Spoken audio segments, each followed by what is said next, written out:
enter the realm of the VCR Podcast with your host, Vish. They're just bastardizing our childhood and the classics. Chris. Nintendogs drove me. It's what makes me want to hurt people. Radical. People in general still bitch about everything. It still doesn't change. Let the podcast begin.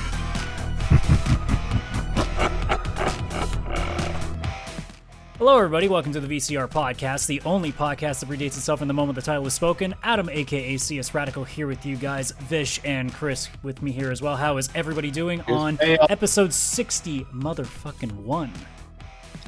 Almost 8 more episodes eight more. Celebrate. It ended here. That's all we need. Like, just No, keep we gotta making one new intro. Vish is, this is the one time I'll agree with Vish on this entire show. We need to at least get to 69. Yeah. That's just a given. And then next mark, we gotta get to 420. Oh, good lord. You think I'm going to put up with you for that many more podcasts? Jesus. Our friendships are at Oh, least boy. guaranteed for another 8 weeks. And guys, we'll get to episode 420, and we'll have 15 viewers by then, okay? We're making progress. Hey, if each of Oh, them boy. gives $1,000 a month for our Patreon, we will give everyone a t-shirt. This is the VCR podcast where the only members of the audience are whales. Anyways, so as we always do at the start, we have our intro where we go and do our top or high score, I should say, of the week. I think other than Chris, both me and Vish are not going to have too much to go with, so I'm going to kick it off with just I could say Trails 4, because that's literally all I've been doing except for like 2 hours. But I'm nearly done the game, so I kind of don't see the point in talking about a game that I'm nearly done. So Has there been any more like emotionally draining moments? yeah, I cried again. Oh damn. Yeah, I'm not going to do well with these games. I cried I'm going to get again. so emotionally involved. and I got super fucking angry. So not because of the game, because of the story, because somebody did something that I'm like, you fucking asshole. Someone's a traitor. Nope. Someone's just a fucking asshole.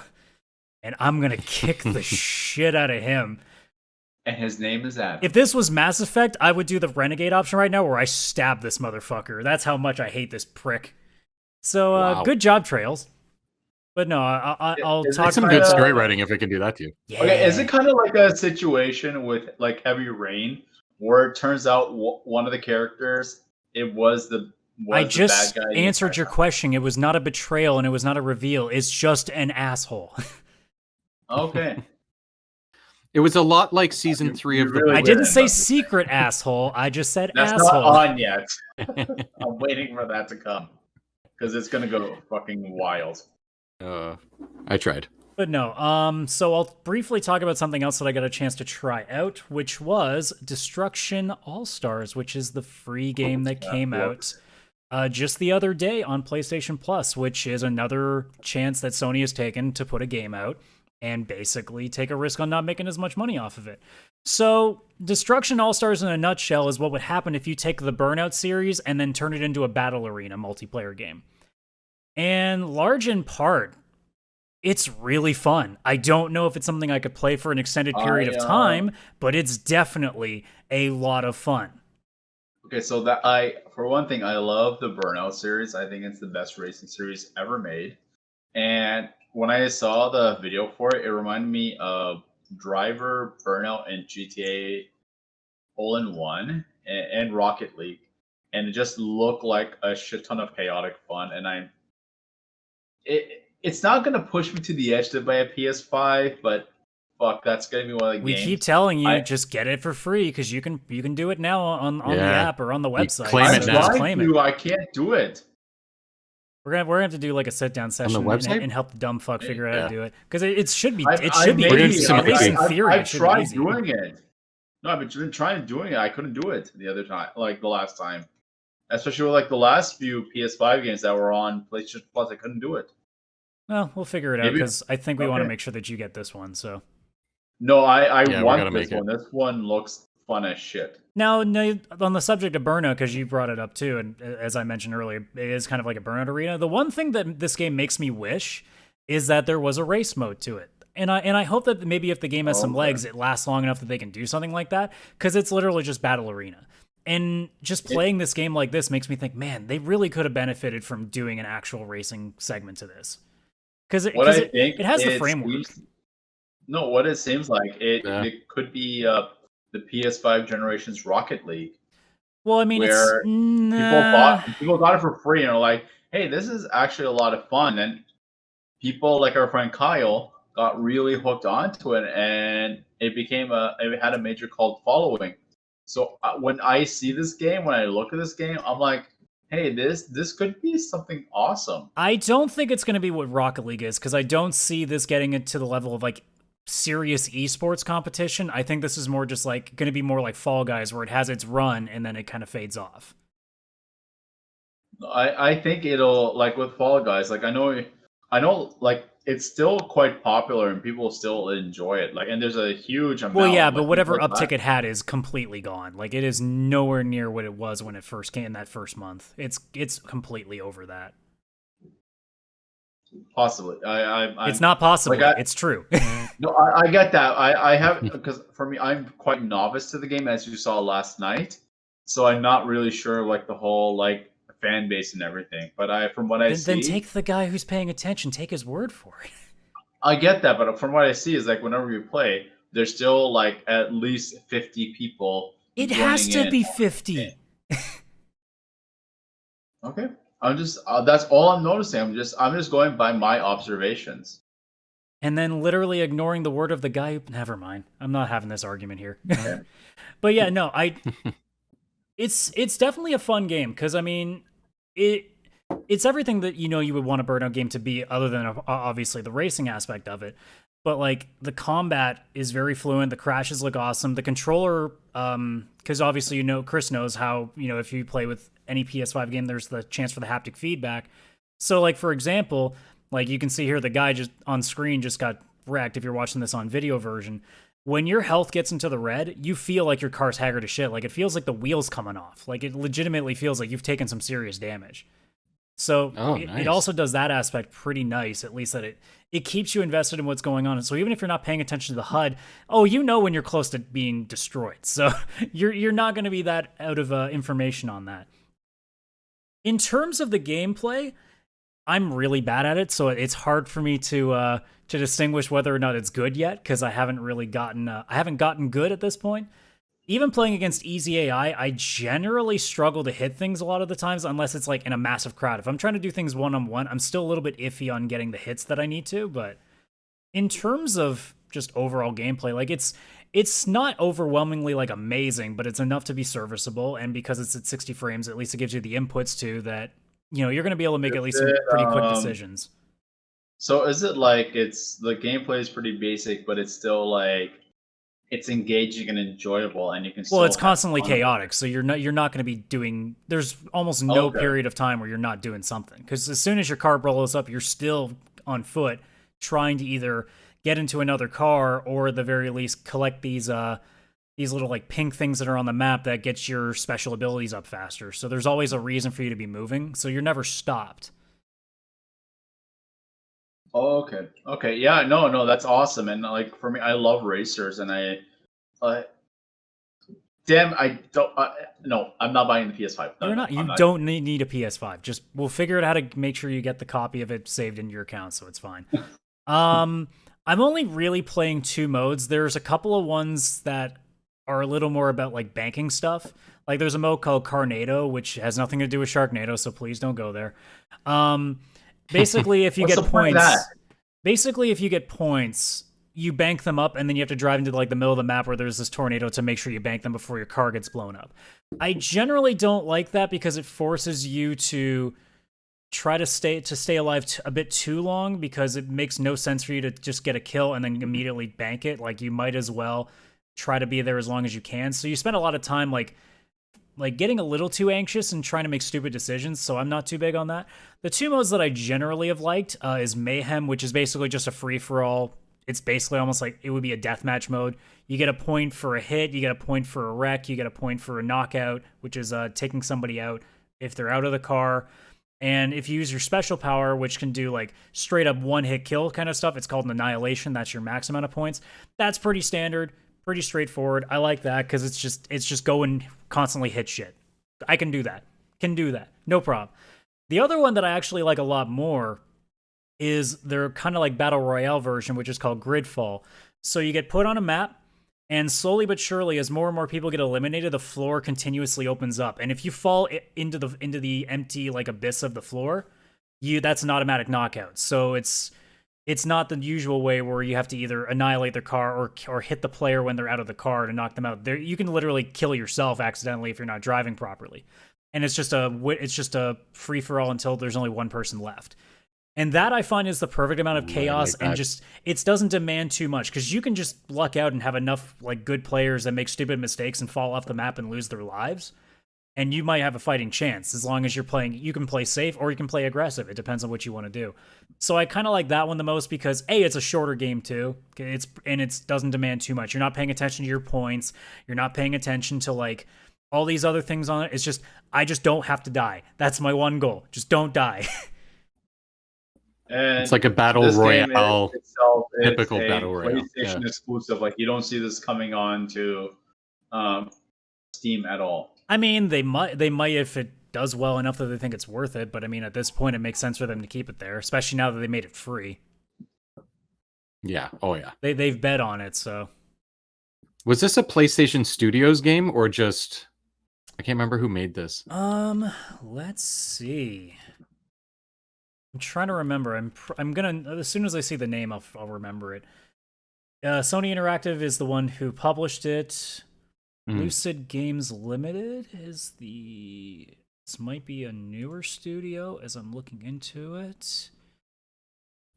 Okay, so they co-developed with another company to do Need for Speed Payback. Nice. They've done ports. They've done ports. And then the other company that was attached to it, which is called Wushu Studios. See if that comes up with anything. It doesn't even have a Wikipedia page, so that's not a good sign. So it seems like it's a new, like a studio really getting their first crack at making their own thing. So yeah, for sure. I mean, it looks from the videos and everything and what you're describing, it seems like they did a pretty decent job so far. It's similar to Fall Guys in the way that like I could definitely not play this like for an extended period of time, and I am pretty sure like. Pun intended, I guess. Eventually, there will be burnout, and I won't want to play it for a little while. So, but I think it's another one of those games that like if like our group of friends that we play with on Thursdays usually, if we all have the PS5, like this is a game that we could be like, all right, let's pop in an hour of this, and then we'll go play this game for a bit. Like it's definitely a game that you could pop in, play a few rounds, and be pretty happy with yourself. So. Yeah, it looks like a shit ton of fun. I'm not gonna lie. No, it is, and like again, this isn't going to push me to buy a PS5, but it just looks. It gives me burnout memories, and again, I love that series in general, and I just I'm trying my best not to buy it. It's not going to push me, but it's pretty close. Yeah. So, yeah, that's pretty much everything I got. So, let's get the other shorty out of the way, and let's go with Vish. So, what have you been up to? Gaming-wise, I'm still torturing myself through Brick Breaker. I'm trying to finish it, so I never touched it again. Goddamn fucking Brick Breaker. Yeah, I know. But that's all I'm going to say about Brick Breaker. So I've started Season 2 of Avatar The Last Airbender. Yeah, I get it. I get the hype of it. I understand. It's well done. It's well written. It's engaging. Like you really get into it. I get that. What I did that was fucking stupid is I was like, well, the movie's based on the first season. Let me just like skim through it. I didn't watch it from beginning to end because I already did that and I when I first saw this movie in theaters, Chris was there. I actually left pissed off. The fucking 3D was horrible. I didn't think the movie was good. I was just pissed off when I left. I'm like, what an absolute piece of shit. Why? There was no reason for that to be in 3D. Like fucking Appa is like the most adorable, gentle, giant doofus imaginable. Like I actually want to go and fucking hug an Appa. And I remember like seeing it, I'm like, what the fuck is this? I see it again, I'm like, okay, it's kind of cute, but it's like it's not like Appa. Like you want to fucking like hug Appa. Adam, you saw it, right? What, the movie? No, the both the show and the movie. Well, I've only seen like bits and pieces of the show. I don't tend to watch a lot of television, so I miss out on a lot of things. Okay, Chris, you saw them both. Yeah, I've right? never seen it either. You never seen the show? No, only the movie. So when I saw the movie and I hated it, like I didn't even have the nostalgia of the show. Like I legit just hated that movie because I was like, thought what the you fuck is watched the this? show and you thought it was awesome. I've heard it's awesome, but I've never seen a single episode of the show. Well, I think you should watch it. It's the show is very well done, and even like Oh, I probably would love the show. oh, you would Yeah. like you have to get through maybe like 3 episodes, but they're only 20-minute episodes. But then I watched the movie to like get some like just seeing like parts of the movie that are mirrored to the show. It's so badly done in the movie. Like watching It's the almost like show- Hollywood doesn't know what to do with properties that aren't already directly related to Hollywood. No, Yeah. it's not even just that. It was such like it was so painful to watch again that it just made the first time less painful. And I legitimately was pissed off when I left the theater, thinking, why did I watch that fucking piece of shit? But it's yeah. That's really all I've been doing is watching Avatar because I just wanted to really get into it. There's some new movies coming on this week in Netflix that I'm looking forward to. There's this one which I heard is it's okay. It's not great. It was the first movie actually filmed and created during the pandemic called Marlene and Me or Marley and Me. No, It's definitely not Marley and Me. No, Yeah. I don't think it's Marley. it's a movie with yeah, it's a movie with Zendaya and John David Washington, who's Denzel Washington's son and who was the main guy in Black Klansman. And So Tenet. I like them both. Yeah, and Tenet. Yeah, he was Man, I badass hate in that Tenet. movie. Did you watch it? Yeah, I loved it. We've talked about this oh, on the show before. Yeah, we talked about this. Dude, I'm sorry. I know. My short term memory is pretty bad. Well, technically, it's not short term. Oh, fair enough. We'll call it medium term. I We'll call like it them memory. both, and this Call movie it just looks like. I think from what I hear, it's not great. It's just like pretty basic. So then don't watch So it. no, I'm gonna still watch it on Friday. when God it comes damn out it. on Netflix. No, I'm still gonna watch it. Like I still think it still looks like I don't know. I'm in the mood for a movie like that. I don't know why. But yeah, really, that's all I've been doing. Like I said, I don't have much. I don't really have much to even. So you're say gonna about watch potentially a movie that you might not like, and then play Brick Breaker. Good job. Yeah, and I'm still gonna watch And Avatar. watched there. the Airbender movie. It's not. Yeah, like, it's no, not. It's no, not no. like I gave you I South will- Park's Fractured But Whole or anything. I know. Listen, I'm gonna be playing that very shortly. After I really play will. 10,000 more levels of Brick Breaker and hate myself. No, there's only 23 left. He's only got. You're 30 still gonna levels. hate yourself. Oh, so you're you're 23. failing Oh, to miss my I point. already hate myself. Okay, hate yourself more. One thing I do want to say quickly.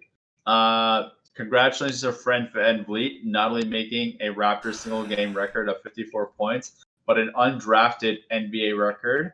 I don't admire people. I don't look up to, but dude, you really are changing the game. And the fact of what you're accomplishing when literally no one had faith in you, but you had faith in yourself is fucking incredible. And so really, that's it. I just want to mention that because I usually I just say I don't admire It's anybody. basketball for anybody who is a gamer on this show. I don't admire anybody, especially like now with like fucking the whole thing with Marilyn Manson now. But that's a whole different. Where is that fucking tangent coming from? I'm just saying what Freddie has done is actually admirable. Yeah, you know what I think of when I think of a Toronto Raptors fucking point guard? Fucking Marilyn Manson. Good lord, your brain. Anyways, Good lord, I got that's all I brain. got. So, Chris, what have you been doing? So I've been playing Brick Breaker. No, I'm kidding. And this has funny been the thing is, VCR though, podcast. Thank you so Don't much. do that. Hate the all funny of you. thing is though, I did check on my PlayStation. I was like, oh, I wonder what everybody's been up to. Like, how many achievements have they earned and stuff. So I looked at. I've only got like 6 people on PlayStation, so I creeped both of you. And I was like, oh look, Adam's been playing a shit ton of Trails. That's who knew. What a surprise. But then I look at Vishal's and I'm like, the only recently fucking played game is Brick Breaker. And then I went deep and I clicked on it. I'm like, what achievements has he earned? Because I know you get 1 every 10 levels. And I saw the most recent trophy, which was also the most rare that you had earned recently, was that you hit level 70. And I was like, fucking guy. I can't believe he's actually made it that. I stopped after level 30 because it got too hard. Well, sorry, not too hard. Too hard were the fun to frustrated ratio. Yeah, it got too rage inducing. So I was like, good day. I'm playing it on Switch also because I could just see myself picking that up and chucking it across. No the wonder room. this So I was motherfucker like, okay, has so many stop. bad takes Why on would you gaming. do It's because literally the only thing he knows now is Brick Breaker. So he's just a pool of hatred. BB is life. If we had a following that would use emotes in Twitch, we would have a Brick Breaker centric fucking like emote. We at would this point. totally do that. All right, everyone listening, please, if you could just join our Patreon and I'll donate. We can. It would just Actually, no, be they'd have like to- it would just be a platform, like a brick. I don't Here's know what what- you call the rectangles, a People- platform or whatever, or a block or whatever, or a brick, Yeah, I but- guess. People would And it would just be an donate angry bricks to brick that would Adam. snap in half because it's just blown its top. It's had enough. People would just donate Oh, I bricks love to that. Adam, and he would come up to me like, "Let's see what a fucking brick breaker you are," and just throw them at me. This is I'm not It's seeing the fantastic. bad I don't part of know. this idea. all I heard is we have all these fans all of a sudden, and I was like, nice. Because they know we're 69 coming up to fans. episode 69. Yeah, 69 fans. But anyways, what's your high score of the week?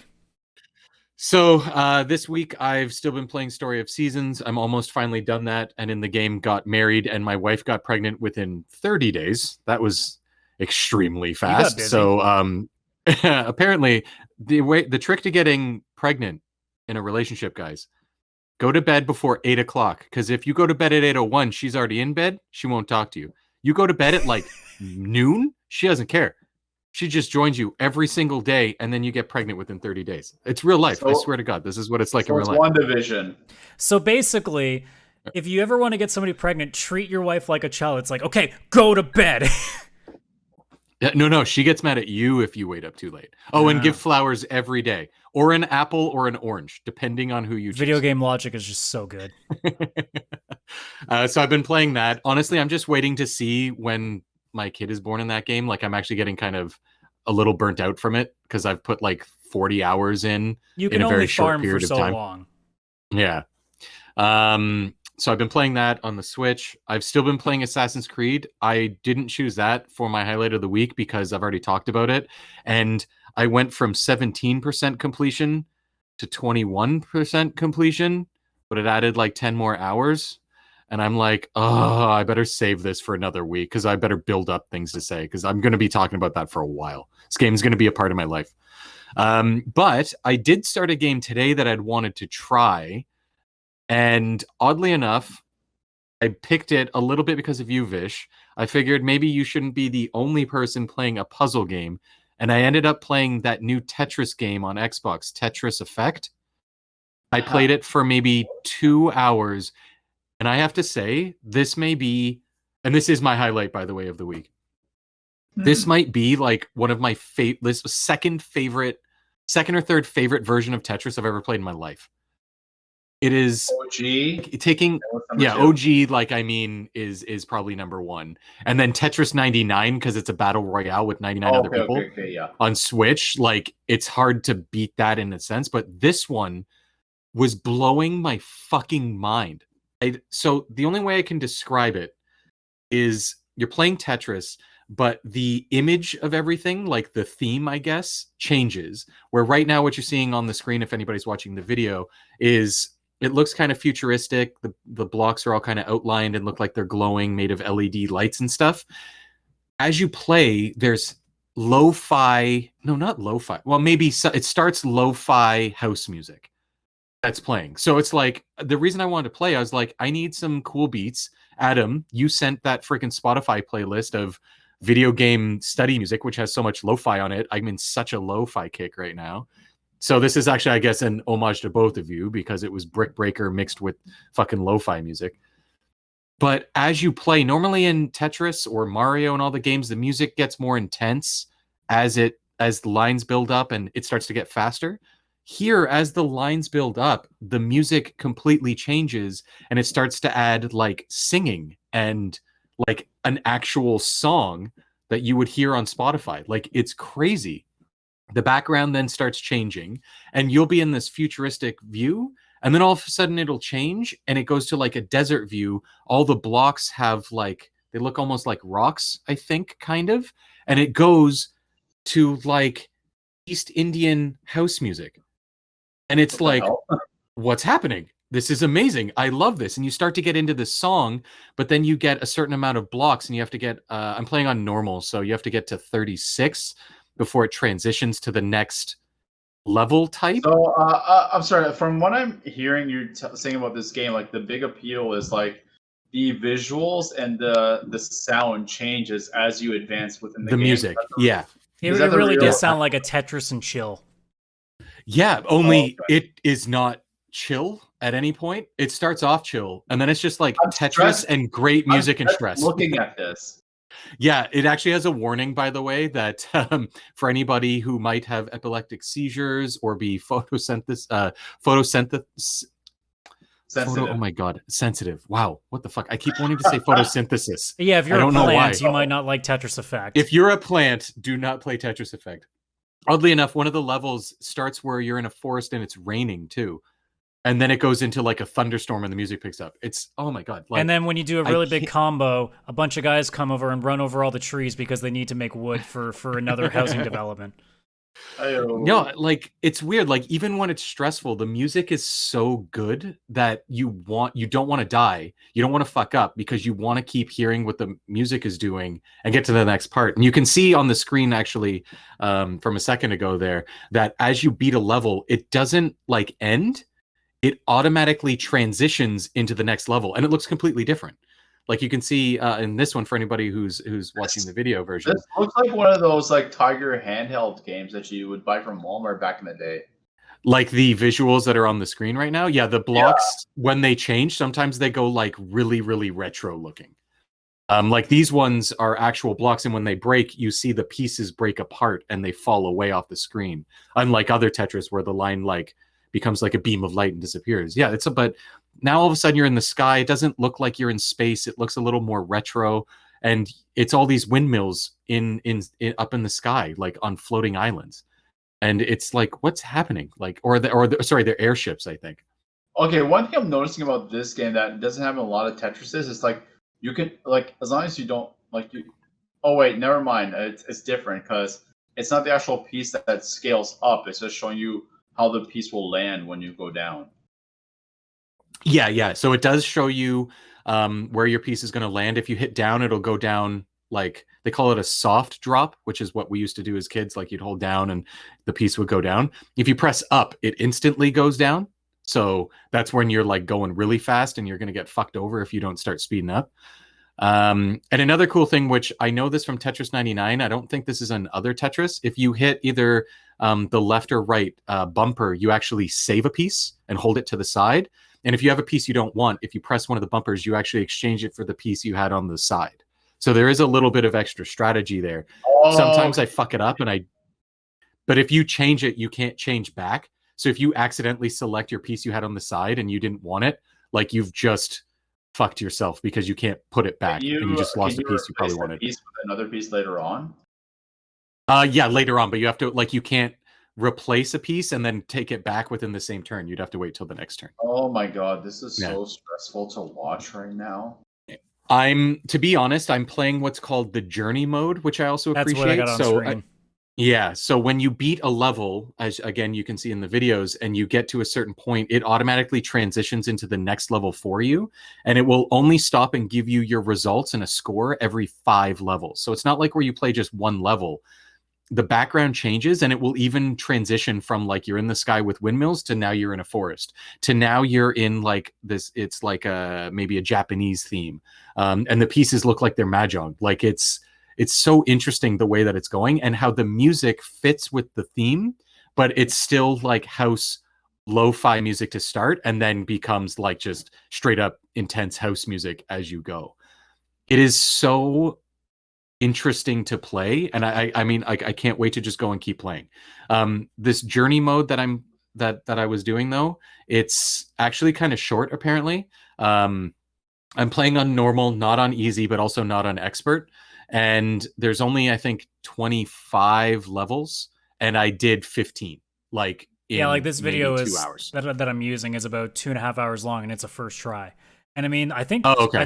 SGDQ did this mode for a speedrun a year or so ago, maybe a little bit further back. But I know somebody speedrun that, and it was just journey mode, and it went by pretty quick too. So yeah, I would imagine.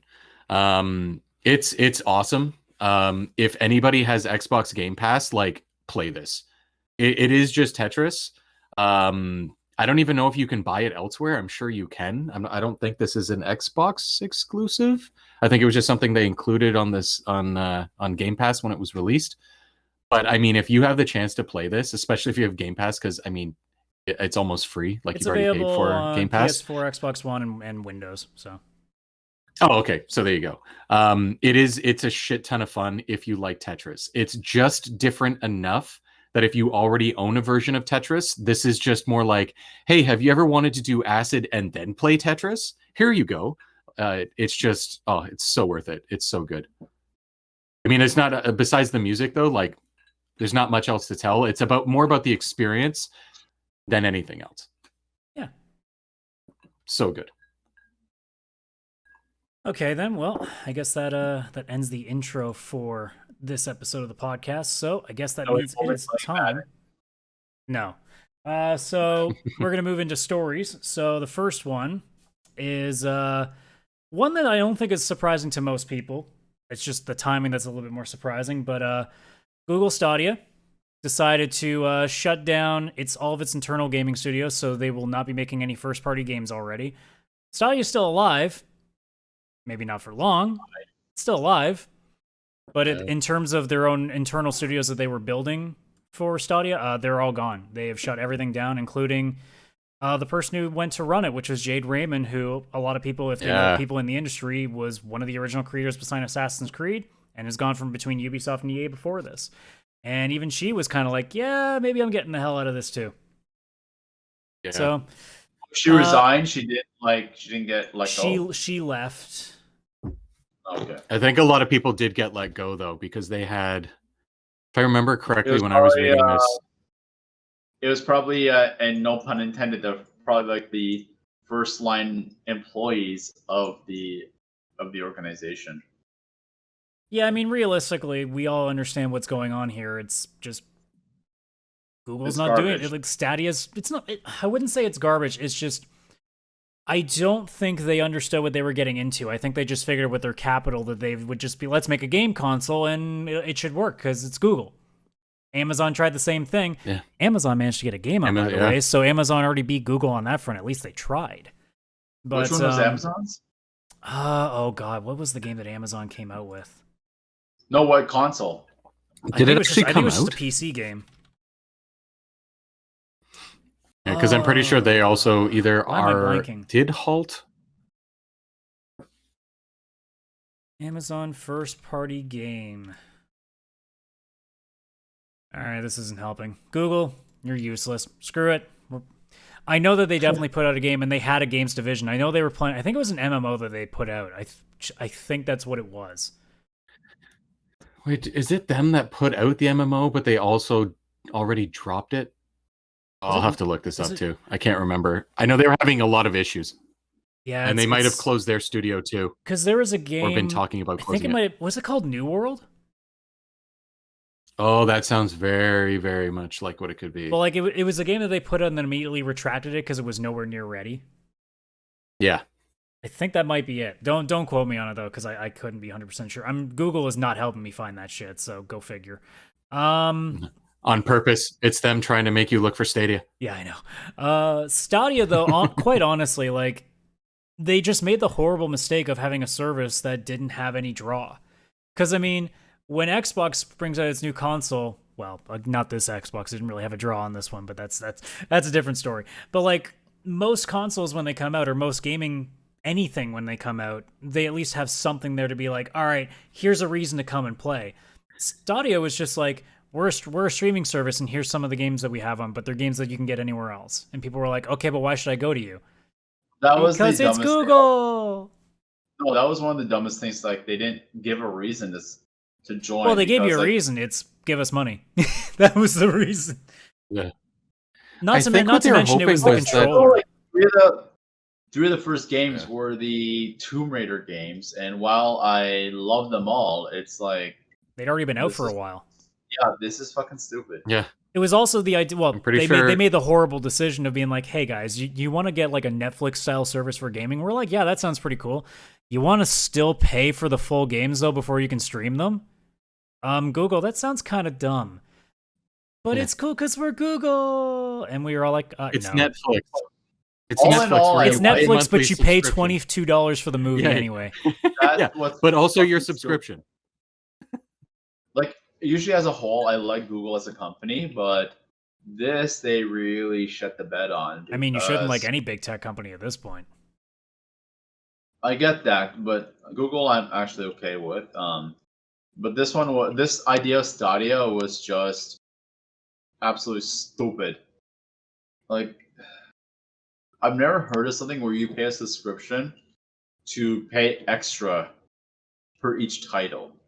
That doesn't make any sense. I'm trying to think of something that would count for that. Because it's definitely not. It's definitely not in gaming. It's definitely. I don't even know if there's anything tech. There could be something out there, but there's a reason why I can't think of many. Because most people in business think it's a stupid idea.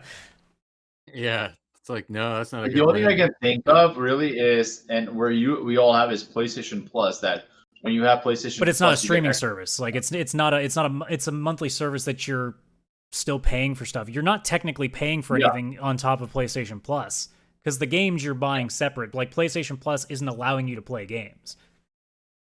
Yeah, so it would be like, again, if it was Netflix and you pay a monthly fee, but you still have to pay for every movie that you get. It's like Spotify if you get premium, but you still have to pay for every album. It would be like if you get a monthly subscription for a food box, but you still have to pay for the food on top of the monthly fee. Like, oh, well, this pizza is going to cost you $9. So even though you're paying us $25 a month, you still got to pay the $9 for this pizza we're putting in this box. It's dumb. Like, Stadia would have made, if Stadia came out just being Steam but streaming, and it's $10-15 a month, even if you had to pay for that stupid controller, which you shouldn't have had to do. They should have just said it works with any controller, don't worry about it. It's just the service you're going for. It's just the quality service that you're going to get good servers. Like, if they did all of those things, I think it's alive, and they probably have studios. Not to mention, they probably have some capital that they could get contracts to have exclusivity for stuff, because they don't. What's the Stadia exclusive apart from a game you've never heard of? Like, probably some indie games that literally have no matter on the market. It's not a level of a Resident Evil or a Dishonored or anything like that. They don't have that. I guess their one exception is they're the one place that you can play with a controller where Cyberpunk actually is functional. I guess that's the one thing. That's true. Cyberpunk more functional on Stadia than PS4. There's your selling point, I guess. Because it's running off a PC. You're the marketing guy. Wouldn't it not have been a great idea to market that fact? And they didn't even do that. They're the one place you can play Cyberpunk, and they didn't even do that part. That would be amazing if a few weeks on they'd be like, we're not making our own games anymore because we're the only place you can play Cyberpunk glitch-free. Like, would that not have made sense after all the crap going on with Cyberpunk for, for Google to be like, hey, works just fine here. Yeah, I saw that in an article that wasn't published by Google. Like, it's just like, come on, guys. Wow. Like, come on, guys. But I mean, all this just kind of comes back to the same conclusion that we all made when Stadia first got announced. We knew this wasn't going to have a very long shelf life, and it's just now keeps sowing the seeds for maybe this thing kind of getting shut down in maybe a couple more years, depending on how much more money they want to put into it, because it sounds to me like it's not doing very well. You know what they could really do? They could get everyone who signs up for it. You have to sign in with your Google Plus account. Do you guys remember Hey, that? wait a minute. That's another thing they shut Google's down. Facebook. Yeah, the thing that you sign up for and then you realize Uh, you never had to use ever for anything. And you just kind of went, wow, that was a waste of such a 5 piece of minutes crap. of my time. The only Yeah. reason we No, man, it's the new at Facebook. the time, Facebook was banned in the office, so we had to find another social media thing that we could all talk on during work. But then it's like then they unlocked Facebook and it's like, oh, okay, we don't need to use Google Plus anymore. And oh boy, did that fail miserably. Yeah, Google seems to have this weird thing of being able to do stuff and then not being able to continue doing that stuff. It's like, hey, we made a lot of money, and anything else that we do from here on out is just utterly garbage. So we'll just buy other shit so we don't have to do the work. Yeah. At the risk of hearing a name of your sex tape, but they like to start a lot of things, but they never finish.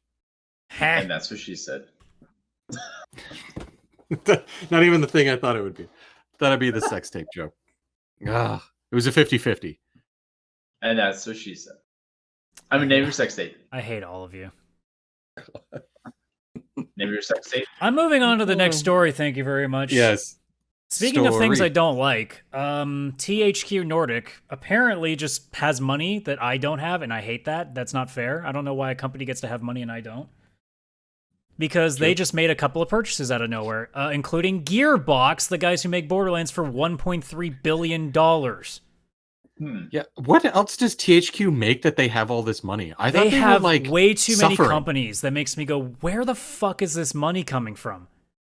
Yeah, like, is somebody just constantly borrowing and giving to these people? Because I keep trying to think of a game by THQ Nordic where I'm like, oh yeah, because I feel like they did Darksiders, and then like that's Yeah, the there's only the company that franchise was I can making the think of. last couple Darksiders. They got bought in.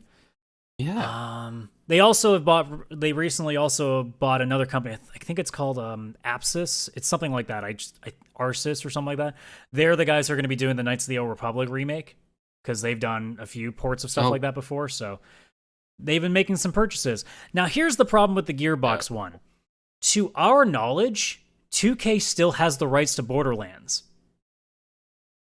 So what did THQ just buy? The other Gearbox games. Like, I sat there and thought about it. I'm like, well, if, let's say that THQ got Gearbox, but 2K literally can decide whether or not they can make any more Borderlands games. It's like, what are you getting? And the answer is, as I look it up, I don't think anything good. I mean, really, it's Brothers in Arms is the only other like major thing that they can put to them, I think. Is there any mobile games that are profitable? That Battleborn, which just recently got shut down, which is even more ironic. I forgot about that. Ooh, Battleborn. No. So here's a list of other things that they did. So they did Aliens Colonial Marines. Eesh. Ooh, that's not They did Aliens game. they did Tony Hawk 3, which is far enough in the past that I don't think it matters. And then they also did James Bond Nightfire, which I don't think matters. Yeah, that's too far back. They did Great a series game, but called too far back. Homeworld, which I've never heard of. Oh, I know that one. They did Duke I know Nukem of that Forever. Congratulations, guys, for that one. They did? Or maybe it wasn't directly them or a part of it, but they're listed. It's on their website. And Brothers in Arms is the only other major series apart from Borderlands. So it's like, see that one. That's still a good franchise. They haven't released one in forever, but I mean, either way, No. You're getting Gearbox for Borderlands. What happens if you can't get Borderlands? Yeah, maybe 2K just was like, listen, you can take it, but we still have to be publishing.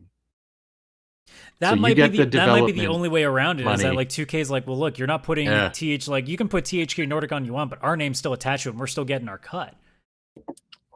Yeah, So like, And they because were like like, IGN's all right, got an 1.3 article billion. also saying that they still remain the publisher. Merger does not change the relationship with Gearbox, nor our role as the publisher for the Borderlands IP or any other projects we're currently working on. So there's sounds like there's unannounced stuff, but it doesn't specifically say like how this would work still. So it sounds to me like at least THQ just bought a company that they can't even get the full cut from. So for $1.3 billion, that might not be the best decision at this point. I don't know. You might have wanted to wait for the contract to end, guys. Yeah, it sounds pretty complicated for 1.3 billion. How long is this contract going to end? Well, we don't know. Like we don't have that information. So it's in general, when 2K immediately goes out and says, yeah, we're still the publisher rights holder for this, that usually means not for a little while, I guess.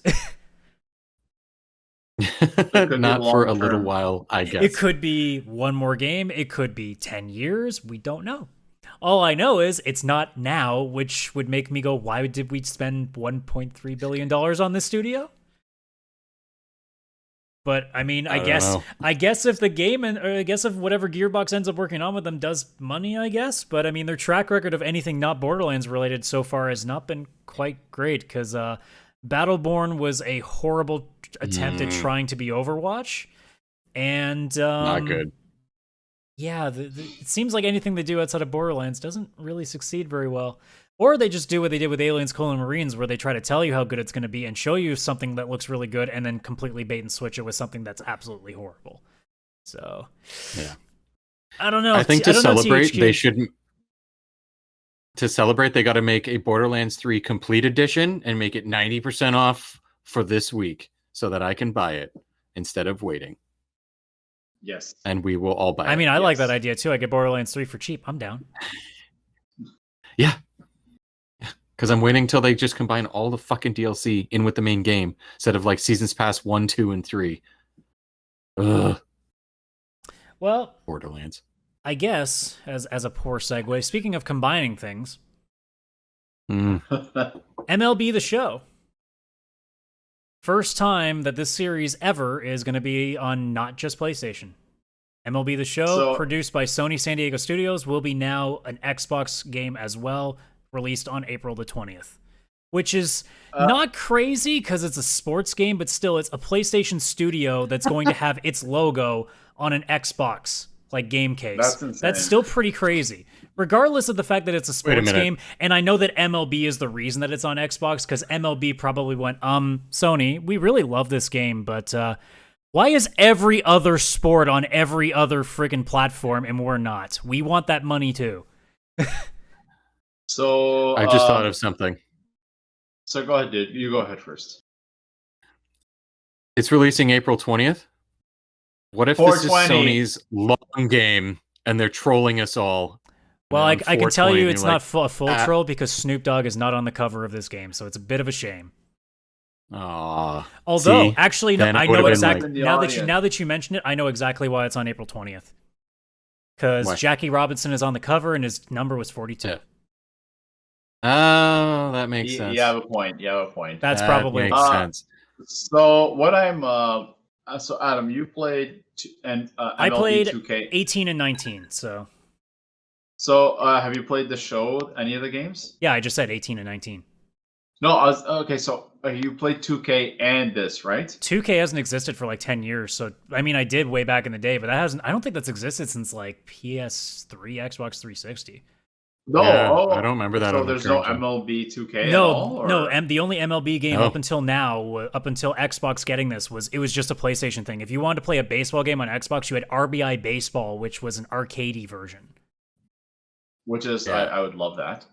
Oh yeah, it's not bad. Or it was Super Mega. I think it was Super Mega Baseball for other than Sony. Now that I think about it, I just checked. Last 2K MLB game was 2K13. So it's been a while. They actually, they have actually have a sequel to Super. But if you're looking for a Madden comparative to an MLB game, it has not been on Xbox since 2K13.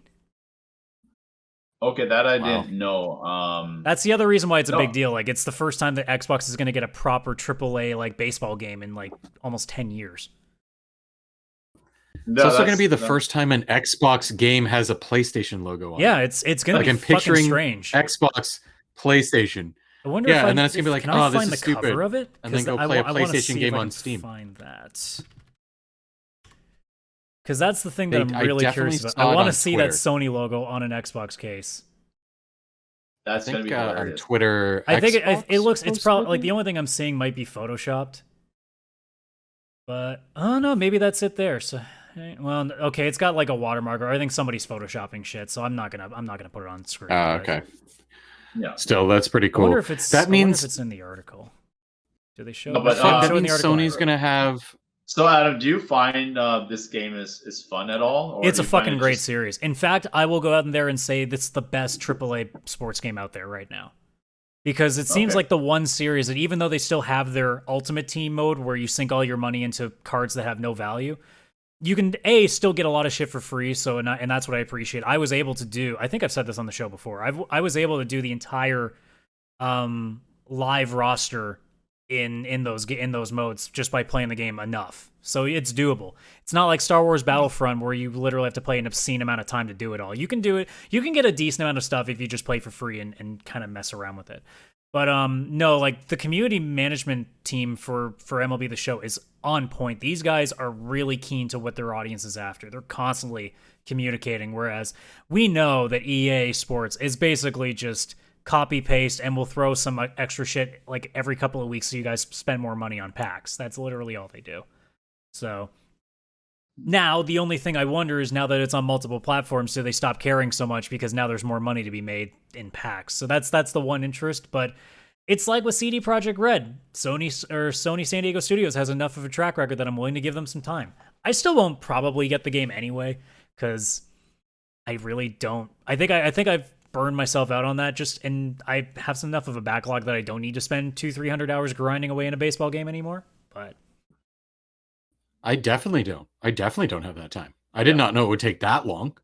Well, that's because when there's nothing out, it's also a great podcast game because it doesn't take a lot of effort on my part when I play. So I can literally just play games where I'm just mindlessly batting and pitching and just be able to have a 3-hour podcast on no props. So it works out nicely that way. That's mostly what I did it for. I'm playing baseball. Yeah. That's the beginning and the end of Adam's weekly highlight. I'm playing baseball. I just have a baseball bat and be like, "Dis," and then that'd be my intro. Dis. But yeah, no, it's more the intrigue of another Sony title going on something that isn't just a Sony console. I mean, we're already seeing that with Horizon. There's the potential of games like God of War being on PC that we keep getting rumors about. So having a Sony printed game on an Xbox console. Now, this doesn't mean that Horizon or fucking Uncharted is going to be on Xbox. That's not going to happen because that's Sony's bread and butter of why they're doing so well. It's the exclusivity, their first-party games. But in this specific case, it makes sense. MLB probably holds more of the cards than Sony does, so they probably just went, guys, like they must have had a new contract come up, and MLB was like, you're putting this on other consoles now. Like, you're making way too much money that we want more of a cut. So let's put it to more consoles so that way, you know, they might have even gone as far to be like, look, we won't take the change in cut, but just put it on another console so we get more money. That could be it. And I'm surprised it's just Xbox, because by that logic, it would work just fine on PC, and it would easily work fine on Switch, because it's not the most demanding game. Yeah, I'm surprised it didn't end up on Switch. That I feel like that also would have been a good spot for it, where the Switch is severely lacking. I find also like the Switch is not really designed like if a sports game fans. Yeah, but if you have the Pro Controller, it doesn't matter. That is true, but I find the Switch is more of a. I don't think a sports market is really suitable for the Switch. And well, then here's what you do, Vish. You just don't make physical copies, and you just put it digital. So it doesn't cost you any extra money to print. You're just porting it. It basically costs you nothing because it's just a slight control change. So you just make money. Oddly Not to enough, mention, who cares if the game sucks? If you get enough people to spend hundreds of dollars on packs, you make your money back anyway. Who cares? Yeah, the funny thing is that like FIFA, which is huge, obviously as a franchise in the UK, one of its biggest consoles is for FIFA is the Switch. Yeah, but they are also in trouble right now because they keep literally copying and pasting an old version of the game. Oh yeah. No, it's not like it's not the good version. I would at least of the trust game. San Diego Studios to at least put a decent port for the Switch. No, I just mean that for some reason there's a huge market of people. It's probably like 13-years. Like, can you imagine? Like, you can imagine people who are addicted to FIFA. Now they can take it on the road with them, so it makes sense. If you got that addiction, you don't have to be at your house. You can take it on the road. Now I'm thinking about the baseball cards in the show and like people being addicted to that and bringing it with them on a Switch. Oh, there is a That's long almost just like conversation I could free go into printed about money. that. 100%. Oh, yeah. We could do a whole podcast just on talking about addiction issues when it comes to gaming and microtransactions, but that's not the subject here. So yeah, again, it's interesting that this game is going on Xbox, although I've seen people being like, I'm shocked. I'm like, I'm not really when you really think about it, because it's a sports game. It's not Uncharted. It's not Ghost of Tsushima. It's not Spider-Man. It's a sports game. Sports games are pretty much universal, so it would make sense to be universal in terms of its console distribution as well. Yeah, man. Like if they actually do put, I think, because they've got a couple games on, well, a game on PC and now a game on Xbox. Now I'm trying to think of like what PlayStation indie game, like what was that, Gravity Rush or something? Yeah, Gravity Rush. I'm imagining them making a new one of those and putting that on Switch because it would kind of fit with the whole That's the portable thing too. thing. There are some games that I think you could make the case that they would eventually do, because I mean, it's not, Sony isn't just, you know, like Concrete Genie is free on PlayStation right now. It's an indie first party indie game. They could, if they wanted to, put it on Steam, and it would make sense. Yeah.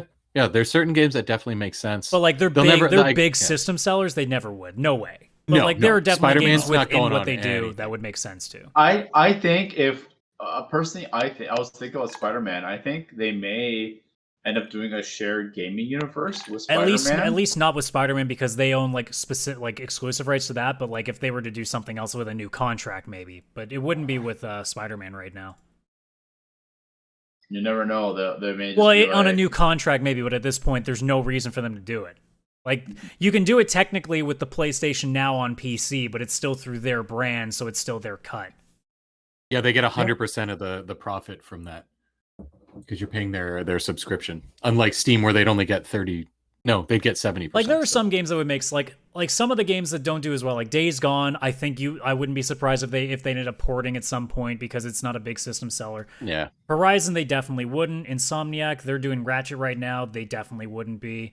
And same with Spider-Man, they definitely wouldn't at there. What's Japan Studio up to? I'm just going through all their studios right now. Uncharted, I don't see ever going there. Right now, Japan Studios they did Astro's Playroom, and they've been doing Gravity Rush. They also did the Demon's Souls thing with Blue Point Games, which they just bought. Yeah, well, Japan. I could see them putting Japan Destruction Studio does a bunch All-Stars of on indie there. stuff. Like they did Everybody's Golf VR. They did Patapon 2 remaster. They did Deracine. So they've done more indie stuff. So that stuff could make sense being on Steam. London Studios is mostly SingStar. They also did some VR things, so that wouldn't really apply. Media Molecule. They did Dreams. They're in a completely different world. Obviously, Naughty Dog isn't going anywhere. Yeah. There's Pixelopolis. I don't fucking know. Pixel Opus, maybe. They did Concrete Genie. That would make sense. They could probably do that. Polyphony, they do GT, they do Gran Turismo. There's no reason they would do that. Santa Monica Studio, obviously not God of War, would definitely not be going to an Xbox console. That would be really dumb. That's a big seller to them. And then Sucker Punch right now is doing it. Just did Ghost of Tsushima. Yeah, it makes sense to not do that as well. I mean, could I see Ghost getting ported at some point, maybe down the line, but not anytime soon? No, because for the most part, I don't think a lot of people have played it yet. I think it's going to be like Uncharted, where it was like, hey, this first game is a lot of fun. This is cool. And then number 2 comes out and it's like, oh, this looks fucking epic. So I think if they do make a sequel to Ghost, that it's going to be like the Uncharted 2 that the... Well, I'm not even talking sequelize. I'm just talking about porting it. And with Ghost of Tsushima, like they might do it 3-4 years down the line, but you want to make your core money off the cut that you get there and keeping people going to your console. It's like they could at some point put Uncharted on PC, but it would be the Nathan Drake collection long before Uncharted 4, because Uncharted 4 is still technically a system seller in its rights, just based on like how far in its timeline it is. So there are some studios that they could, but it's mostly indie developed. So at this point, MLB The Show, I think, is going to be more of an anomaly than anything else. Like we might see PC games released again, like we're seeing with Horizon, but in terms of Xbox especially, or even Switch, I think if that does happen, it's going to be very, very, very, very, very specific things that are going to be nothing related to their big money makers. I think when it comes to Switch, if they were smart and wanted to make some extra money, they would do something like take some of their PS3 classics like Ratchet and Clank and and put that on Switch, because that kind of shit would make Yeah, sense. they could release like classic And- games and do that, like, or even just do Yeah.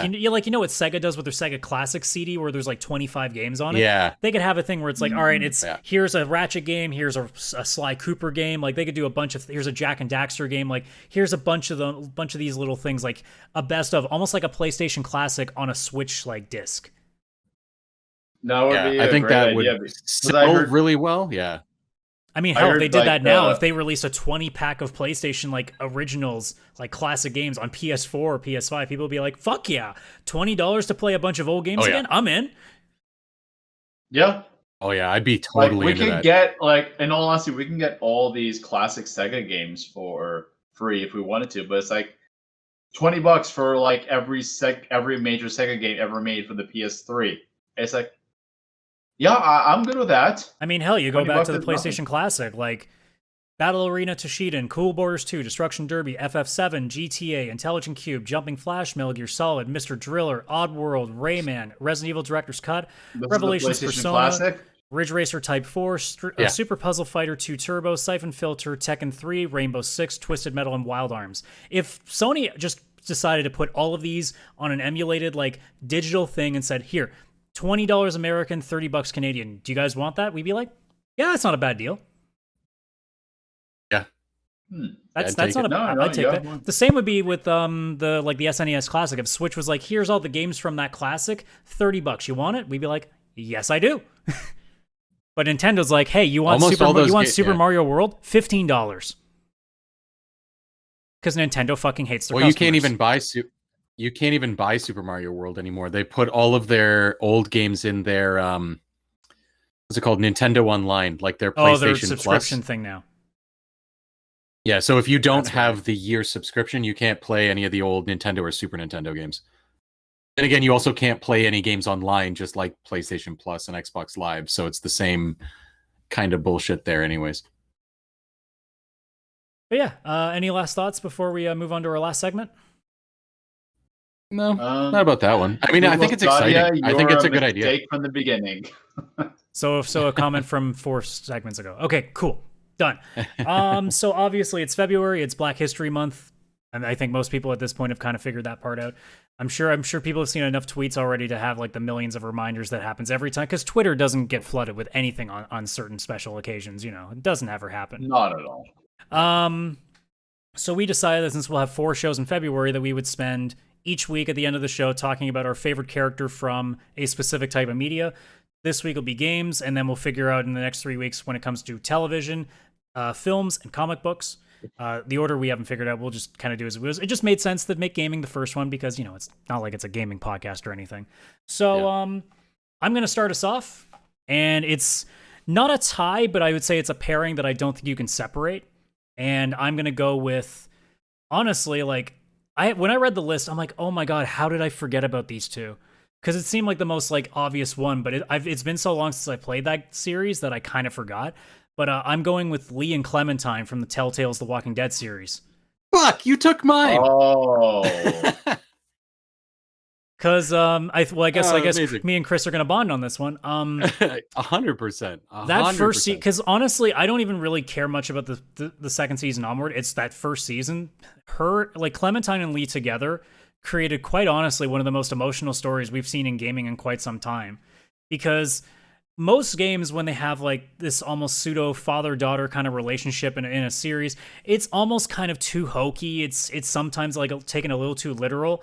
Whereas this one felt organic, and it was also put in a place of danger, so the emotions were really ramped up really quickly because you had to protect this little girl that, you know, clearly like is absolutely fucking traumatized, and at the end of that game is even more traumatized for depending on what choices you make.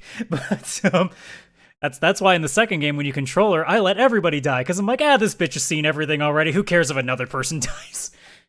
It's like we're surviving in The Walking Dead season 2. Fuck everybody else. But yeah, like those two together, and both of them just did amazing jobs voice acting in that series. Like, man, I'm not even sure which one I like above the other. That's why I pair them, because I really couldn't decide between the two. I wonder how you feel about that, Chris. Well, they were both in the same game at the same time. Well, this is the And they original were- first season. Season 1. And they were together most of the game. Am I correct? They're basically together the entire game, Yeah. I think, albeit except for like one part of the final chapter. Yeah, because Clementine in the first game was really young. Like I want to say somewhere between like 8 and 11. Like I don't remember her exact age, but she was pretty young, and the obviously first season, alone. it was 8 to 9.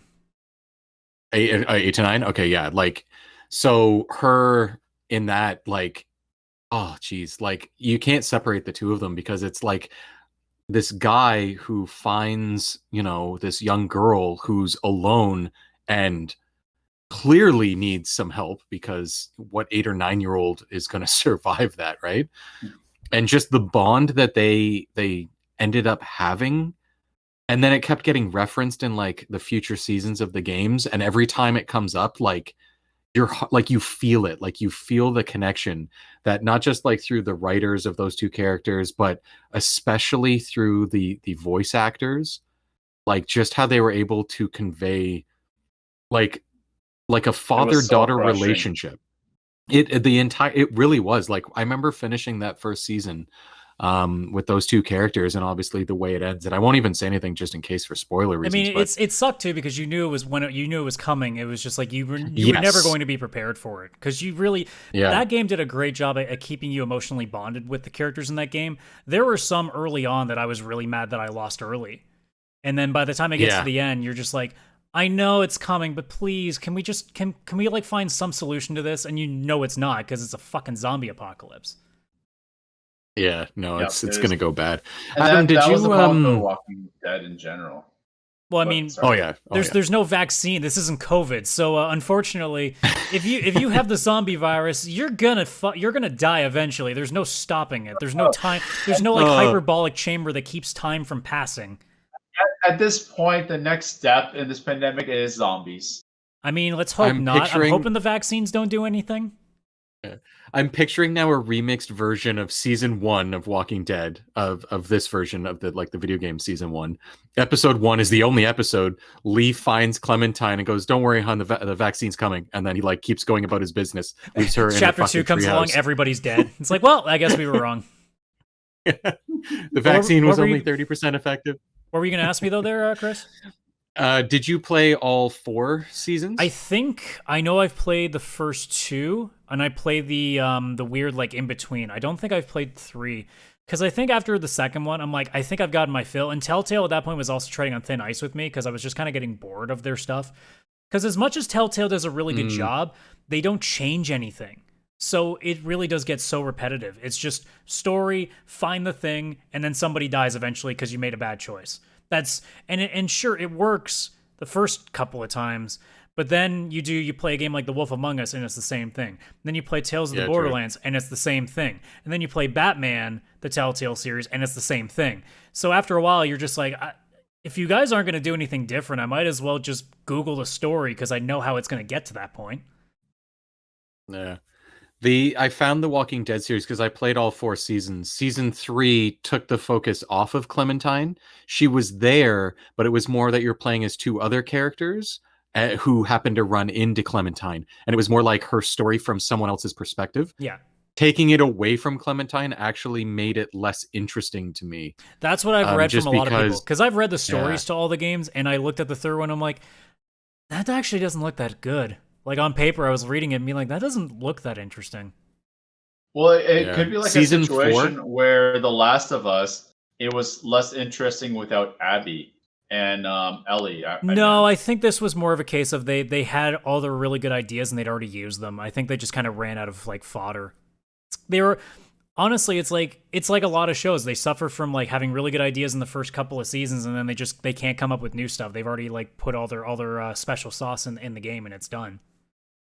Yeah, makes sense. I found, oddly enough, though, season 4 of Walking Dead, where it was purely Clementine again, and she has AJ, which is he's a kid from season 2.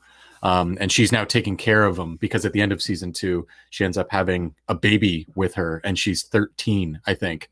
And it's her and a baby, zombie apocalypse. And she's like, well, I have to take care of this baby and survive. A 13-year-old. And then season 4, because it goes back to her and AJ, like it's 100% their story again. I found season 4 to be really, really good, and it actually worked out as a good conclusion to her story. But really, it was. It's probably one of the few games I played in the last recent years where like I had this emotional attachment to the actual character, because season 1 she's 8 and 9. I think episode 2 she's around, I don't know, say 12 or 13. The 4th season she's about 16 Yeah, years she's like a old. teenager. So she's becoming. So you almost feel like you've grown with her. Yeah, and I genuinely felt that way. Like she was growing up, she met a community and all this other stuff. And again, I won't say anything story wise, but like it really did feel like she had become Lee. Like she had become she took what he over was, the almost like the parental figure. Yeah, and AJ had grown up. He was like 3 or 4 and stuff, and to see her go from this extremely vulnerable 8-year-old girl in a treehouse with Lee and like all his mentorship and father-like figure, and then go all the way to season 4 where she's 16 and now in Lee's shoes with like a 4-year-old, and She's to see her grow and everything. She became one of my favorite female video game characters of all time in general, just because she honestly is like a badass, but like obviously a lot more realistic than say Horizon and stuff, where it's, you know, a fantasy world. Yes, this is a fantasy world with zombies, but her herself, she's just a kid. Well, she's wasn't just like, a person. She's not like somebody who was going to play. I don't think I would like I say that she was like Michonne, but she was more in that sense of like she was a mental badass. Like she could handle whatever the fuck was thrown at her. Yes. Yeah, she had really heavy shit handed to her. I mean, without spoiling it, she loses her parents before you meet her, and then by the end of the game, she has everyone in The Walking Dead. Well, yeah, she also watches like a ton of people that she became friends with die in front of her, and I mean that's basically her entire journey. Yeah. But the most important part is the end of Walking Dead 1. She literally, if you choose to, kills a person that's very close to her. Yeah. You can either choose not to and take the coward's route, or as probably most people did, you shoot. So this girl is battle tested in so many different ways. So like the journey that she takes is, and I think that's why a lot of people attach to her too. It's because they've gone through every decision that you've made has basically been something she's marched past and been able to kind of get around. Yeah. If those two characters, Lee and her, and without giving away story, in season 4 she has like thoughts of Lee and like kind of reminisces about him and stuff, and it was at that point, like after that moment in the game, I was like, I have to stop here for the night. I mean, I think we can end that one spoiler. We've been horribly vague. Lee dies at the end of episode 1 or end of season 1. We basically have danced around the entire thing, but it's pretty obvious. Lee's the one you have to shoot. Yeah, it's pretty obvious. It was one of the situations like you're trying to be vague, you're not really saying anything, but it's kind of obvious what's happening. But either way, like it's an old enough game that it's not surprising. I think most people who've ever played that series know. But yeah, it's just that hard thing of like she's saved by this guy who was a criminal at the start of the game. Like he was in a cop car that got knocked off the road. That's how he escapes and starts his journey. So he becomes like almost like her surrogate father, and then she's tasked with killing him because he was going to turn. Because he got bit in the process. Yeah, it was like a her. sympathy thing. Yeah, and it's and that's season 1. And it's funny because anytime I play that's just season 1, yeah. It's funny because anytime I play another game where one of the voice actors shows up, like the voice actor for Lee was actually Lucius Fox in the Arkham games, like Arkham Knight, I think. And every time I heard his voice, I didn't see fucking Lucius Fox. I heard Lee, and I was like, oh, Lee. Isn't Lee, it great when you hear game. those couple of voice actors that you just associate with one voice, no matter how many roles you see them in? Yeah. And I can't remember what game I was playing this, or I guess end of last year, and Clementine was in it. The voice actress for Clementine was the girl, and I'm like, oh my gosh, Clementine's in my game. Yeah. Like, must protect her. I'll never I'll never unhear them because they're ingrained on my soul forever. And I would honestly say that they are better characters in The Walking Dead than almost anybody from the show. Than Well, I anybody mean, in The Walking I've Dead. played more seasons of The Walking Dead than I've watched seasons of The Walking Dead, so that Yeah. there's my thing. They are just perfect. Have you seen any of the seasons of the show? I tried. I got 3 episodes in, and I was just bored out of my mind. Oh, really? Yeah, I couldn't get into it at all. It was the same with Game of Thrones. Like every time I watch some of those shows, I'm just like, I think it also helps that so much hype is put around it that at that point I'm expecting to be amazed, and it's just I watch and be like, really, this is what everybody's into. I found with Game of Thrones, you really need a lot of attention. For Walking Dead, you can just follow it very easily. Well, it's not a problem for me regardless. It's just that there's nothing engaging. At least not for me. It's the same. It's the same with you guys. Like you guys like those series, and you guys like Fallen Order, and for some reason I don't. So Fair enough. But anyways, I think You it's need enough. like an episode 1 of The Expanse. Yeah, That's what you need. that's it for The Walking Dead. So that leaves Vish with his pick for his favorite black character in games. So this was a very difficult decision, not because of ties, because of the lack of actual quality characters, which was actually bothering me a lot today when I was looking into it. I was just gonna choose a few basic characters, but I came to one and the only reason I'm choosing this one is solely because this is the only time I actually played as this character thoroughly in a game and fully in a game. Everyone else was just like either in a fighting game or just was very insignificant. I think I know who it is. It actually bothered me. Adam, I'm gonna let you guess. Okay, I got it, guys. It's 50 Cent from 50 Cent Bulletproof. Fuck me. I thought you were gonna say like CJ from Grand Theft Auto San Andreas. I would have gone Big Smoke before CJ. Okay, so Because you don't pick CJ because CJ can't even follow the goddamn train. So you both are very, very incorrect. I was intentionally incorrect. Okay. Yes, intentionally. Wait, no. Okay, sorry. we should probably- I'll do the real guess now. It was Mace Windu in Star Wars Episode 1: Jedi Power Battles. Is that actually a game? Yes. Okay, so no. Or Lego Star Wars. Sorry. I got to be more specific. Lego Star Wars. in Lego Star Wars. Oh yeah, he was. No, I haven't. It's Matt from Wii Sports. Matt. The default know black what? character. I'm gonna give you one hint only. It's not a dude. Well, I mean, I actually know the answer because you said it, but earlier. But Who is it? I'm trying to think of a bullshit answer now, and I'm not coming up with something quickly enough, and it's making me mad. So just get on with it. Okay, it's I had to choose Shiva Alamar from Resident Evil 5. And that's only really because I played as her and pretty much played the entire game as her because I was playing with an old friend when the game first came out. We both played it the first time co-op and played it together because you were able to play with somebody from beginning to end. He ended up being Chris. The guys, it wasn't Chris, by the way. And I ended up being There's only one Chris. Shiva. This is the truth. Yep. So I just played as her the entire game. I thought she was a pretty cool character. It wasn't like the Resident Evil 3 remake Jill Valentine. She was fucking awesome. And same with the Resident Evil 2 remake Claire. She was a cool character.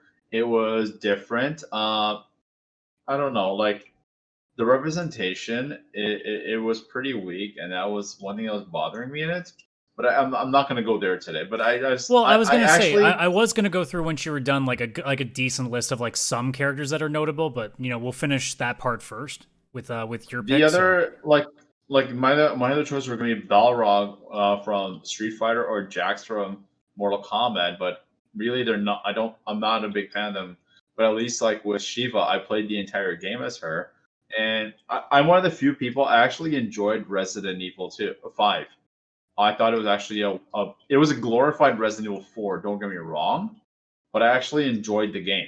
I think that was the point that a lot of like the original Resident Evil fans were like, okay, this is getting too actiony, and also it was getting too actiony, but still the same crappy like shooting interface that Resident Evil games were plagued with at that time. Yeah. Like that kind of like I've gone back and played 5 and 6 just out of pure curiosity. Why And would you play 6? because What is wrong because with I you? wanted to remind myself. And I How remember garbage it was. yeah, and every time I play it, I go, this game literally is like Gears of War with the crappiest like PS2 level shooting mechanics. It's like playing a today game, but it was made 20 years ago. It's bizarre to play those Resident Evil games because you play them and you're thinking like, how is the shooting so spotty in this game? You're clearly designing an action game with horror elements, and your shooting is so garbage. That's why I think they kind of had to go back to their horror roots with 7 and now 8, because they just couldn't put together an action horror game because that's been successfully done. It's called Fear. And it was just a good first-person shooter, whereas Resident Evil 5 and 6 were like, let's make you play a horror game with jump scares and have you play as a soldier who is battle-tested, but literally his aiming ability is at half the speed of smell. So the thing is with with Resident Evil, like the number 2 and 3 remakes, that's how Resident Evil should have been in the first place. Well, sure. Don't get And me wrong, now that they've the improved it, it makes technology sense. was not there. Yeah, because when I remember when I saw, I was like, oh shit, they remade it. This may be good. And I played it. I'm like, oh my god, why wasn't it like this in the first place? Again, the tech wasn't there, so it was not going and to now happen. it is, thankfully. So at least it makes those games enjoyable for once. Because I played the originals and I hated how clunky they were. And then I played the demo for Nemesis, which is my only exposure to them since. And I'm like, this is actually fun. Holy shit, this is actually fun and doable. Yeah, no, Resident Evil like 3, the OG game. I thought, hey, this is just fun. Like you start with a machine gun and everything. I just thought, I was like, hey, this is a fucking awesome game. And also Jill was so hot. And then you play the remake, and again, the only problem is the game was short. It could have been. I wish you would stop having to say that instead of just saying it was a good game. Yeah, that's the only thing. If it was I'm just saying, if it was a 20-hour game and they switched to 20 hours, it probably would have been a 10 out of 10 game. And I have the feeling that most people would have thought it'd be too long at that point. No, if they could have horror done games it, like, generally don't have that much staying power. except for what's it called? The Last of Us 2. That was a 30-hour game, which was the That's most what I mean. Is I worry that you think it would be amazing if it was 20, but I also think that you might think it drags on too long. Because here's the thing, Vish. Vish.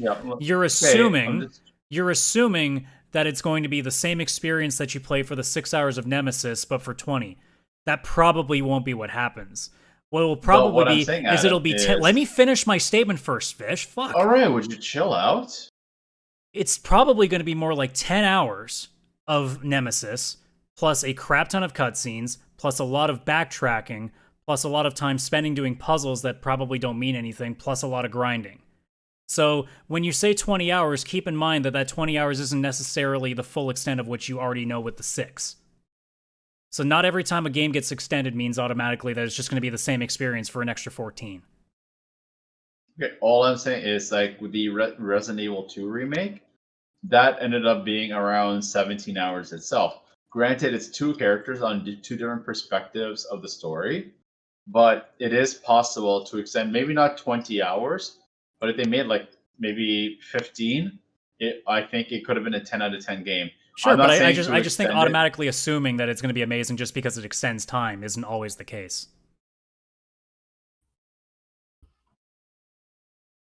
Reducing length of Last of Us 2, because that game at certain points was just long.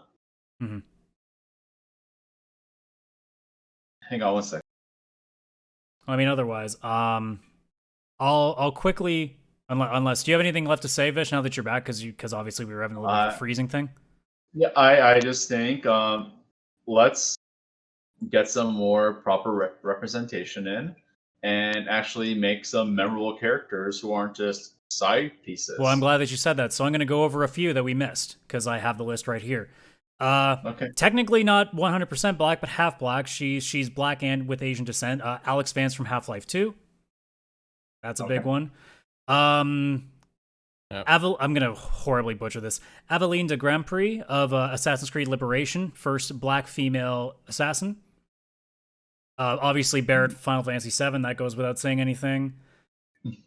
As I scroll down here, obviously CJ and Big Smoke and Samuel, what was it? Officer Tenpenny, I think was his name in GTA San Andreas. But those ones are weird because you don't want to give them that much creed because they are kind of technically, in a way, I guess, like stereotyped roles, but regardless. Yes. Cyrax from Mortal Kombat, we also missed upon. That's a Mortal Kombat character.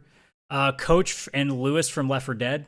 Just for the fun of them. I was going to say, if you don't say, my only thing is with the fighting, with the fighting game characters like Cyrax, like Jax and Jackie Briggs, I find a lot they're like side characters almost in the game. They're fighting game characters. Like nobody's technically a main. They're all like your main is whatever you choose. Every character is the same. Unless you're Liu Kang. Yeah. Nah, I think he's fucking boring now. Now that I'm older, I'm like, I don't think I've ever played as him. As a kid, it's funny, but after a while, you're like, okay, that's it. With Liu Kang, he's very easy to use, so a lot of people will choose him. Anyway, David Anderson of Mass Effect, he was played by Keith David, and he was a fucking great role in that.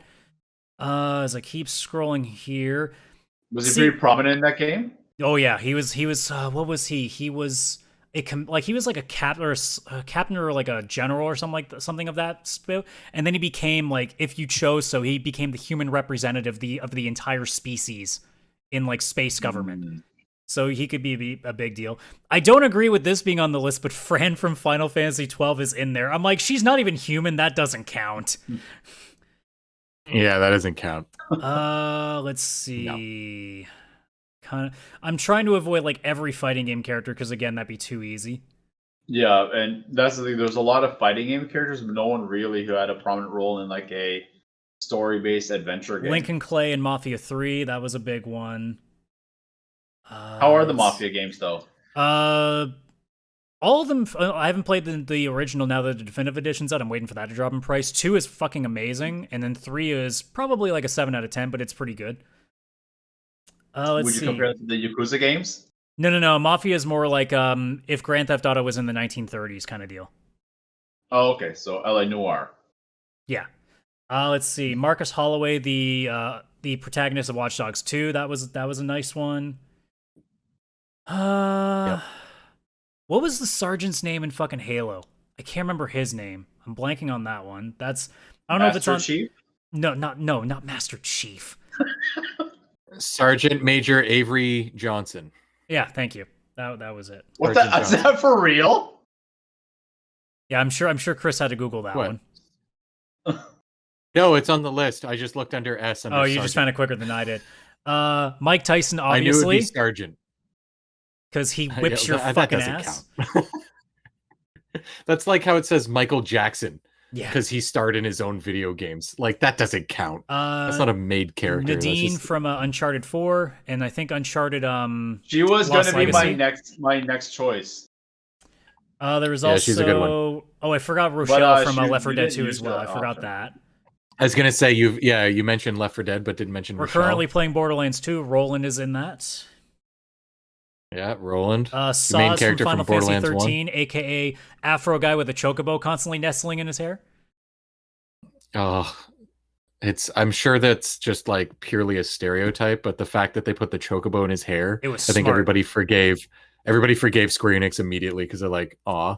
And then the only other non-fighting game character, I think that's at least a big deal to me. Oh, sorry. 2. Vivienne from Dragon Age Inquisition, and then Lance Vance from GTA Vice City, who, again, is kind of stereotypical in a way, but... So, yes. Vish isn't 100% wrong by saying there isn't enough, a lot of representation. I would just say there's not enough, like, high-quality protagonist representation. Lead representation, that's what my... It's like the same argument people say there's not enough women in gaming. I'm like, there's a lot of women in gaming, they're just not getting the prominent roles in the same amount, and we're definitely getting there, too. I think, obviously, with people of color, we're definitely making that progress, too, so... Hopefully it's something that 10 years from now we'll be doing, assuming we get to podcast 420, we'll be doing another Black History Month, and we'll have names that will be like, see, it's good now. Now we had trouble choosing a name. So you never know, right? Yeah, who knows?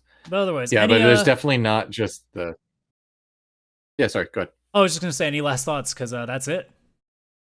And now for my final thought. I was just going to say that, like, yeah, it's... there's a lot of side characters here.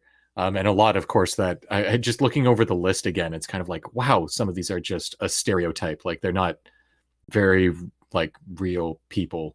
But yeah, like I think you're right, Adam, where it's like right now we have some characters like Lee and Clementine who are real fleshed out characters, no stereotypes, no anything, like actually. But if just, you were going to name hey, like your top 10 being. characters, you would just immediately name a bunch of names off and you'd realize right away, oh, none of them are people of color. Yeah.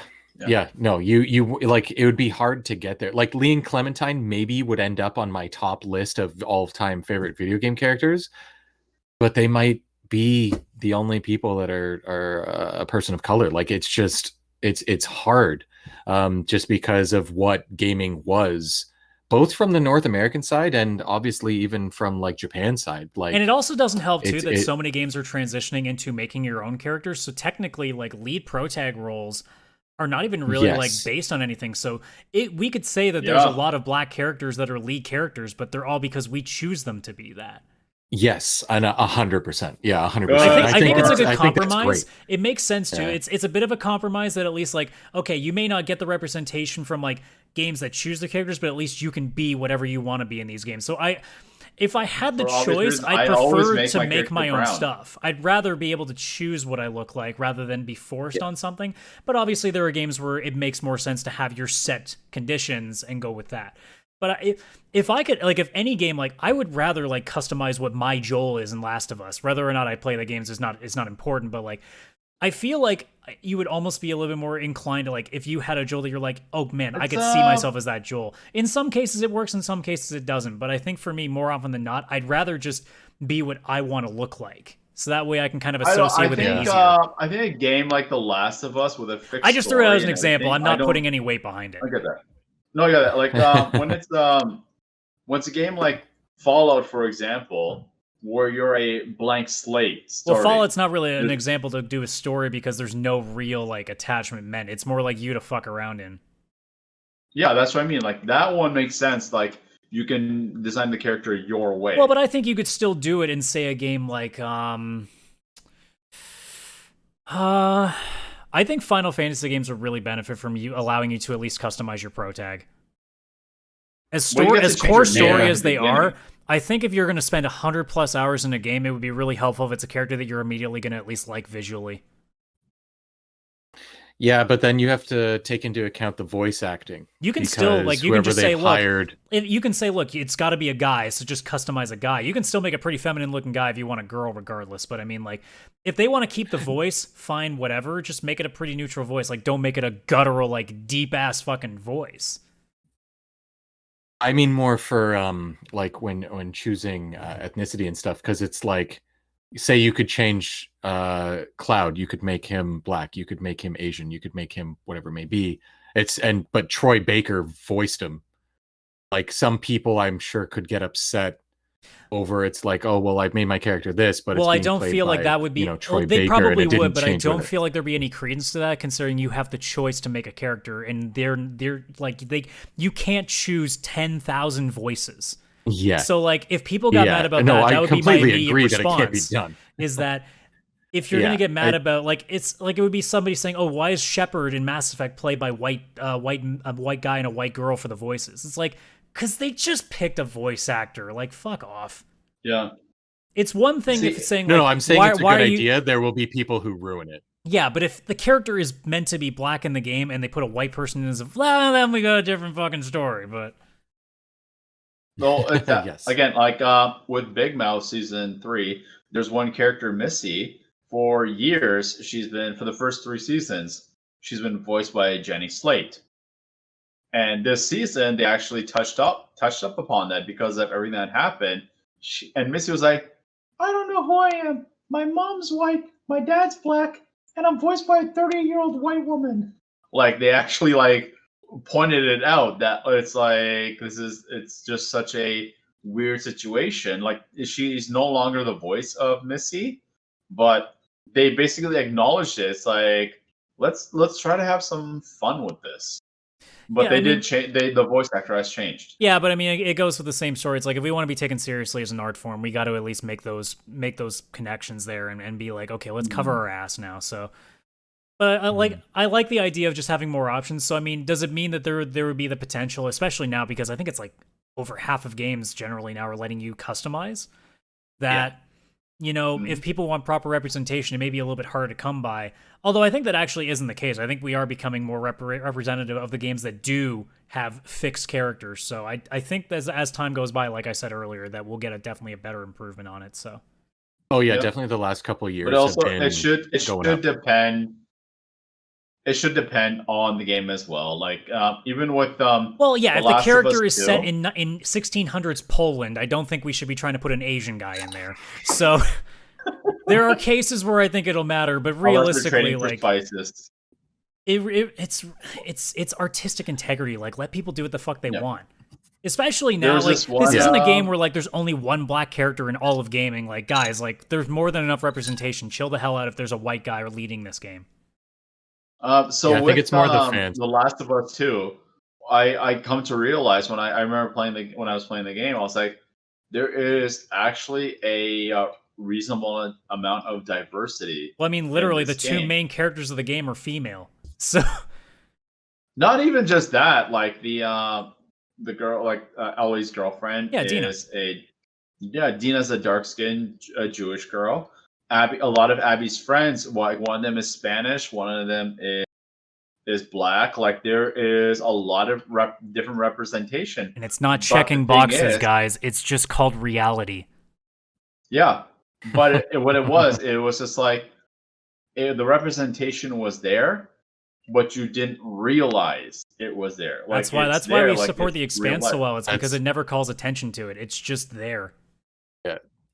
The Expanse to this day is still my number one for diversity. Like the way that they've done it, it's just normal. Like I was, they've managed to do it and managed to not like get all the haters to even notice. They were like, The f- "Hey, look." And And, like, even just did even it. if it was noticeable, you don't care because literally, like the head of the planet at one point is this like 67-year-old like I can't remember what country Shoria Dajlu is from, but like this like very old age like brown woman just like with this badass fucking voice. So like even though you're like I wonder I if know they're who just you're putting her in talking that about. She role was just in, because she's a person of color, but then you watch her and you're like, I don't even fucking care if that's true.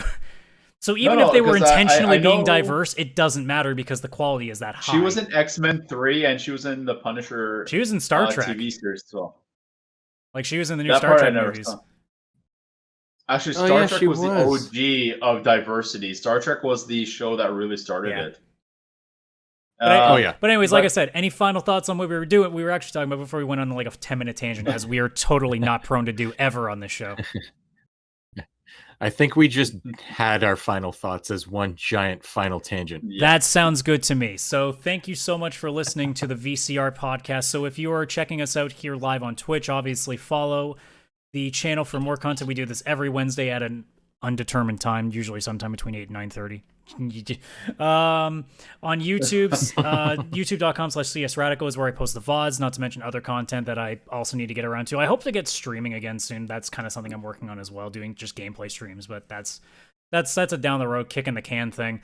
And if you're looking for audio platforms, they're on plenty of places: Apple Podcasts, Spotify, Stitcher Radio, Google Podcasts, many other places. If you're listening on YouTube, you can see in the description all of our available audio platforms are there. And then if any way possible, if you can share this with all your friends and give it some sort of a rating or subscribe, whatever that may be, please do so. So one more time, guys, thank you so much for checking us out for episode 61, and we will see you next week. Night, y'all. Cheers.